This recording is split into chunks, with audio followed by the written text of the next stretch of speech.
All right, we decided to move inside. It was a little noisy out there. All right, so your brothers went to college. What about your sisters? So I had three older sisters. As I said, the four boys were oldest, and then the four lead boys, and then the four lead girls.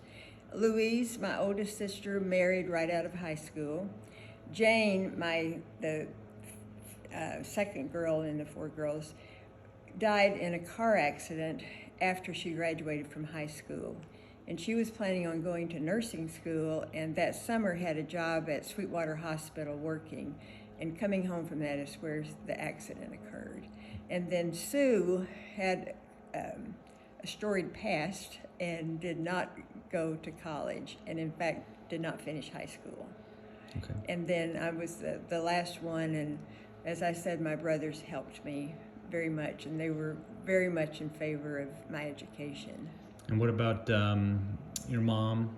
Was she supportive? You know, my mom had an 8th grade education. My dad's mother died, it's my understanding, when he was in 3rd grade, and he never went to school past that grade. And you know, they were both very smart. They just didn't have the education. And it wasn't that they were, because some parents, when they don't have an education, really strive to get their kids an education. And they weren't like that. They wanted me to be happy, I think. And when I told them my mom, when I was going to med school, then she said, that sounds like a lot of work. But she was supportive. And then my parents divorced when I was 12 or 13. So my dad was really not in the picture after that. Okay. And it sounds like JD was actually particularly supportive of you. Was that getting to college or once you were in college? Well, after my dad left, my three oldest brothers were all married, and some of them already had children. JD was single and really kind of took over the role of being my dad. I mean, he taught me to drive. He took me to camp.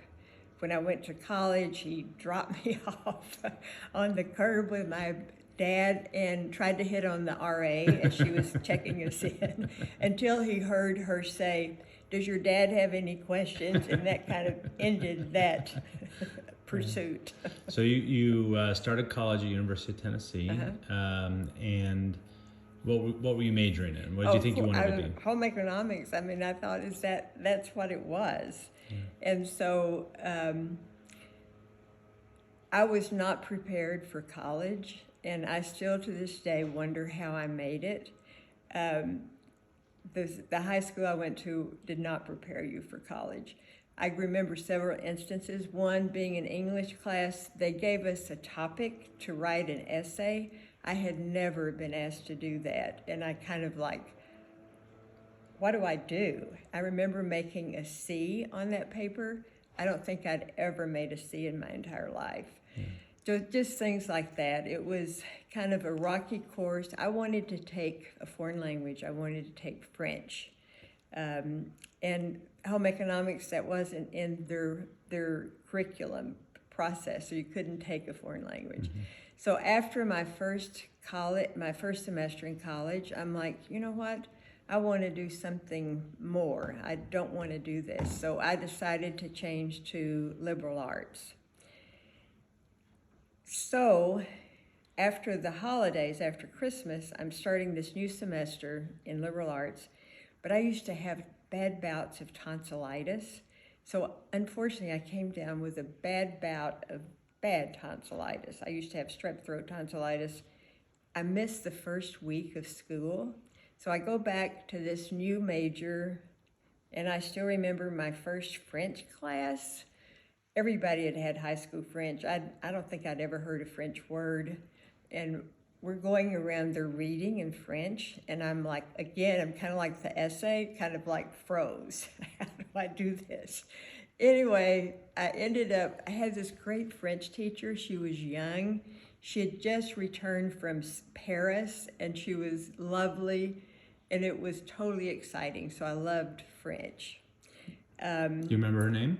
I don't remember her name. I do remember that she dated one of the students, so which was a little bit risque. Yeah. But she was great. So I had 2 years of college French that I really, really enjoyed. Yeah, good. So you started as a home ec major after one semester, so very quickly said you wanted to do more. You went back for the second semester, interrupted for the first week by tonsillitis, but sounds like you made it through the first year. And at that point, were you thinking about medical school, or was medical school not even a consideration? No, not in the beginning.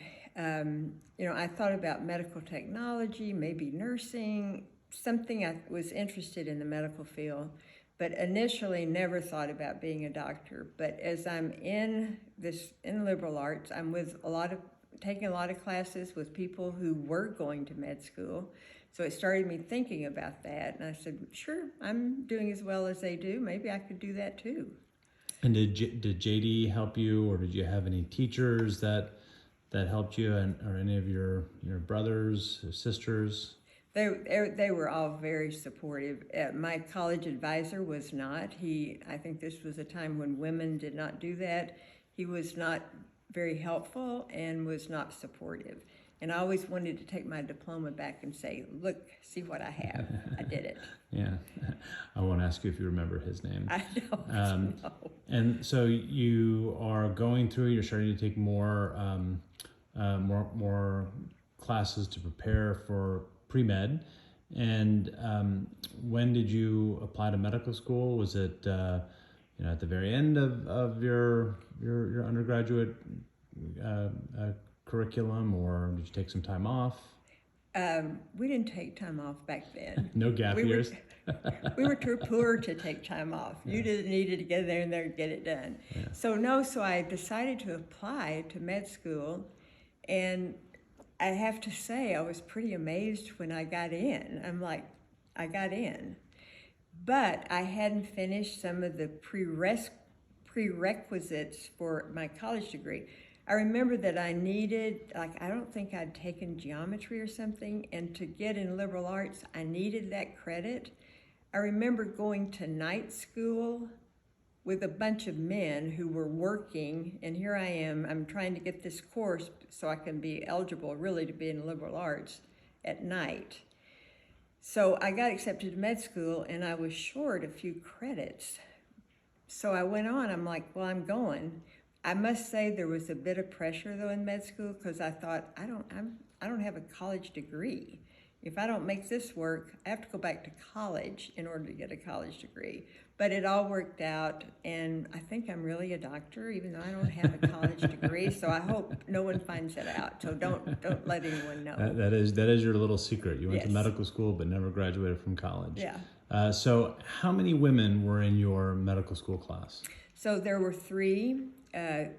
In those days, the University of Tennessee took 4 classes a year. So it was on a quarter system. They took 50 students every quarter. Now they take 200 at the beginning of the year, but then it worked on a quarter system. And there were 3 students, and I do remember being we had a little women's locker room, and I can remember of seeing some of those women students, and I'm like, I am never going to be like that. Well, like what? What does that mean? Just the way they dressed, the way they looked. They weren't real feminine. I don't know. Okay. But I'm like, that's not going to happen to me. And was it 3 out of 50 or 3 out of 200? 3 out of 50. Okay. Were there other women in the other classes and the other groups that were part of the other quarter systems? Yes. So at that time, it was all on the quarter system. Okay. So about 3 out of 50, or about 12 out of 200. Is that about right? Is that about the number? And do you remember, how did you feel as a woman in medical school with almost predominantly made up of men? Remember, I had 4 older brothers, so I fit right in, I think. And I loved medical school from the very beginning, and I had questioned how it would be with a cadaver. I mean, I loved the whole process. Mm-hmm. I remember studying about in physiology how you got an infection and pus formed and how white cells came, and I'm like, this is so fun. This is so exciting. Yeah. So I loved my cadaver. I was with 3 guys, and they played tricks on me, I have to say, every now and then. But I had What would they do? Oh, finding an ear in your purse when you went to pay for something. Nice. And Did not know that. and then we were on surgery rotation. There was once a circumcision. They made sure I got that. So they all looked through the window as I'm holding the member as they circumcised this adult. So just stuff like that. Yeah. And I had 4 older brothers, so whatever. Yeah. And how did they treat you as a female medical student? It sounds like they played some tricks on you, but that could have been just sort of having fun. It was all in good fun. Yeah. It was a very tight-knit group. We were great together. I held my own through it. Yeah, it was great. It was a good experience. Did you ever feel like you were treated differently because you were a female? Maybe. Our neuroanatomy, I do remember his name, Dr. Bruce, was our neuroanatomy instructor, and the word was that he didn't like women. And I do remember at the first class in neuroanatomy, he knew everyone's name. He had memorized the students, and he could call on someone, he knew who you were. And the only test we had in that class was the final exam. So that was it. And it was terrifying to think that everything was on that one exam. And those where you went through the cadaver, you had to identify, was this an artery, was this a nerve? So that was nerve-wracking, but he never picked on me or anything, and I think that was just a myth that he didn't like women. Okay. So, but no, I never felt that I was treated differently. And how about the other women in your medical school class? Did they feel that they were treated differently, or maybe, can you remember? No. Did y'all talk about it at all? Probably. I don't remember that. Okay. I do remember that Ann Culpepper, one of the ones I started with, developed a pulmonary lesion that was probably TB. And at that time, she was in a sanatorium for several months. So she had to drop out and then come back later. But that's how they treated it then. And did all the women who started with you, did they all graduate? My college roommate the first year, Marlene Hamlin, that I adored, did not make it past the first semester. Of medical school. Yeah, and she, in those days, it was kind of like, look to your right, look to your left, one of you will not finish. And that basically proved to be true. I remember taking Julie for her orientation, and they were like, you guys have worked so hard to get here. We're going to do everything in our power to make sure you finish. And I'm like, what happened to the look to your right, look to your left? I like this better. So yeah, there was a dropout rate. Yeah, and so you graduated from medical school. How long did it take? 3.5 years. 3.5 years. Yeah. And how much of that was classroom work, and how much of it was hospital clinical-based rotations? So in those days, we did 2 years of science, and then you got your white coat in the midst, and then third and fourth year were all clinical rotations. Okay. And I did all of mine and then I don't think people rotated other places. We did them all through the University of Tennessee. Okay. And did you know what did you want to go into? Did you think about a specialty area? I was going to be a pediatrician. I loved kids. I thought that's what I wanted to do. And when I graduated, I applied for a pediatric residency at the University of Tennessee. I got that, but because we started on this strange rotation, you finished at an odd time.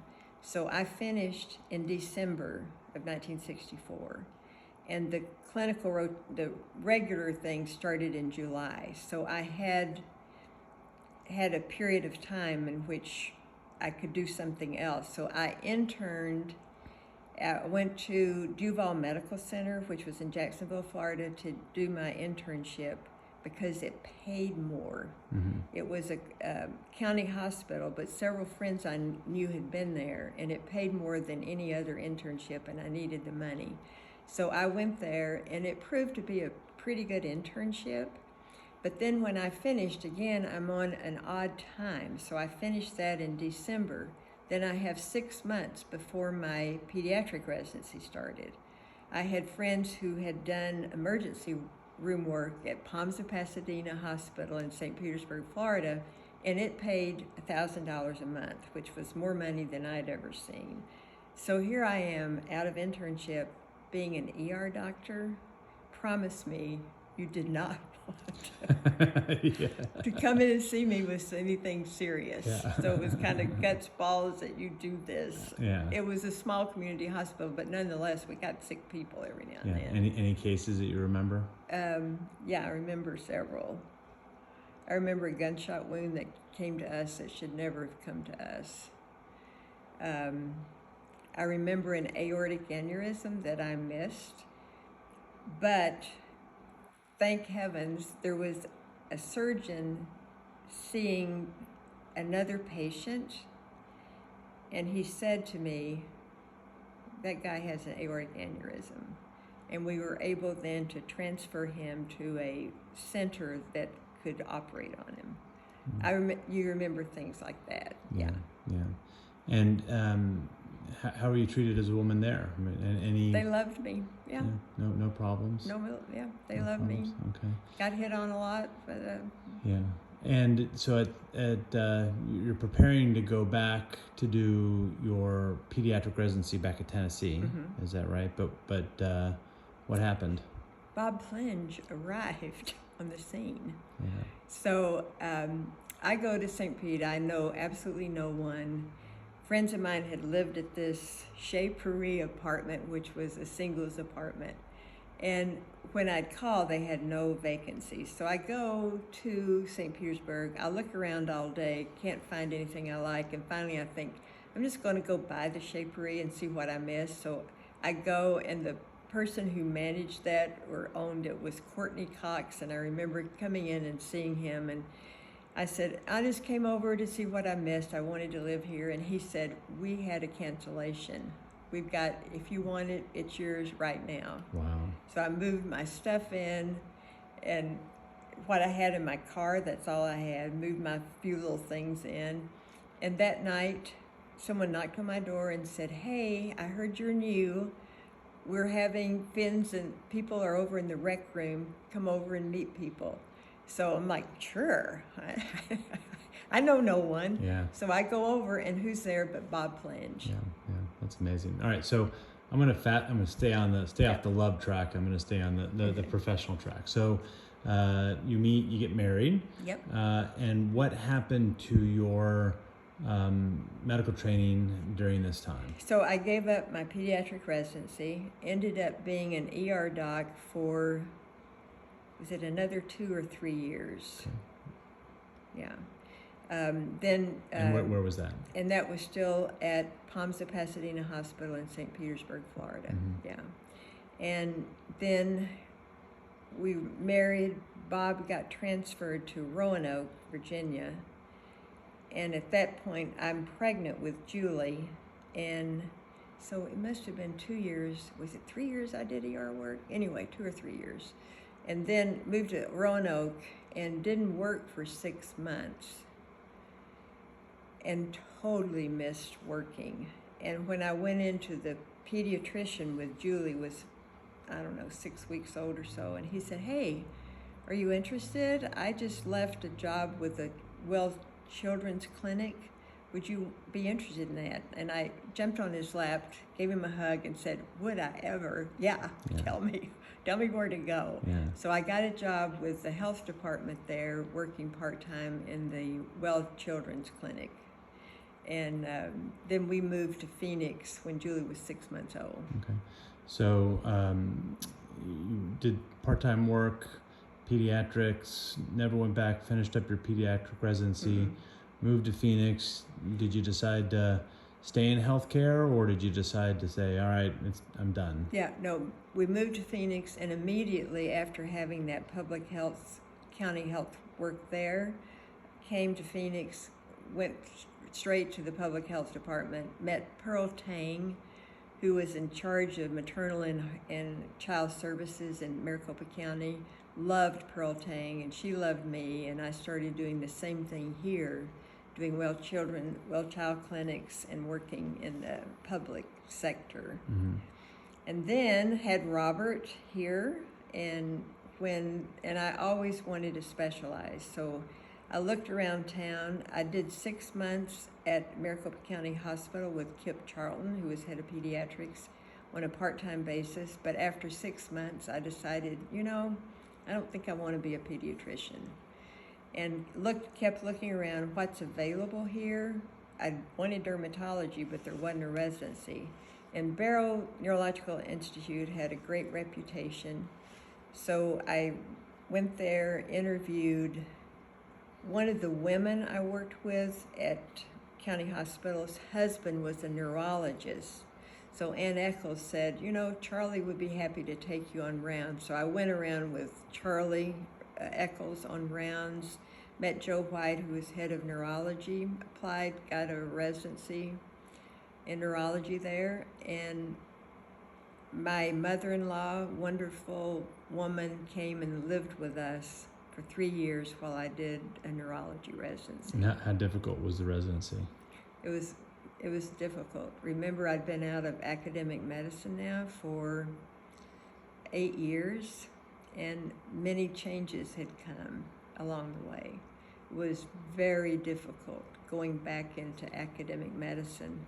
Fortunately, I'd had a lot of clinical experience in the meantime, but not academic medicine. It was very, very hard. I would not recommend anyone doing that. And were they supportive? They were supportive, yeah. Had a great group at Barrows. Bob helped me out. Mrs. Plenge, I always called her Mrs. Plenge, helped me out, and wonderful with you. I always say that she spared you, Robert. Yeah.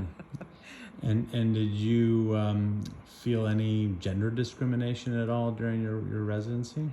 Maybe I was just oblivious, but no, I didn't. I think as long as you hold your own and stay in there, work really hard, there's not any. So you started, small town in Madisonville, Tellico Plains, go to college, initially home ec, then liberal arts, then medical school, Florida, Virginia, then Arizona. What do you think were the traits that allowed you to navigate all of that complexity? Looking back, I don't know. And kind of always still amazed that it happened. But I think as a kid, we worked hard. We really were hard workers on the farm. We always worked hard, and you were always expected to pull your own. Yeah. And I think that's a trait of seeing parents who worked hard, brothers and sisters who worked hard, always feeling like it's up to you to do this. Yeah. And had to have a lot of good luck along the way, but supportive family. I'm still amazed sometimes as I look back that it happened. Now you have 6 grandchildren, 5 are females, and many of them are interested in a career in science and medicine. What advice do you have for them? For me, it was a wonderful profession. I loved it most of the time. You've got to love it, I think, to do it, because it's time consuming. It's a lot of work, but it's fruitful. I mean, I've loved taking care of people. I loved my job. So if you want to do it, you can. And if you don't want to do it, find something else. Yeah. Any other parting advice or any other parts of the story that I've missed? No, I'm happy that in the end, both of my children went into medicine, because I was gone a lot. I was on call a lot, and sometimes that turns kids off, and it was hard, I think, for them at times. I know it was, and I know it was hard for Bob at times. So I'm happy that both of them chose medicine, and happy for that. Okay. Well, it's a beautiful story. Thanks.